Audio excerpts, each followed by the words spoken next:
கோழி குஞ்செல்லாம் இப்படி கொராத்து நிற்கும். கோழியும் சரி கோழி குஞ்சும் சரி இந்த மாதிரி கொராத்து நிற்கும். அதை பாருங்கள், இப்படி ஒரு வரமிளகா இப்படி ஒன்று எடுத்து அதில் விதையெல்லாம் கொட்டிட்டு அதில் இப்படி விளக்கெண்ணெய் நம்ம வந்து இந்த பாருங்கள் இந்த மாதிரி விளக்கெண்ணையை இது வழியை ஊற்றிக்கிறது. இது மாதிரி ஃபில் பண்ணிவிட்டு இப்போ அதை அந்த கோழியை பிடிச்சி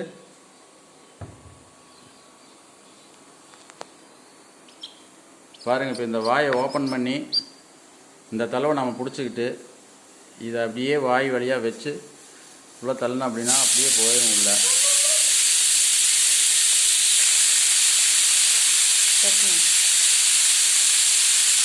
அவ்வளோதாங்க, தள்ளணும்னா அப்படியே போயிடும் உள்ள.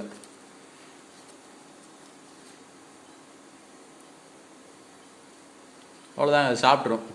இது சரியாக போயிருங்க. நாளைக்கு இது கிளியர் ஆயிரும்.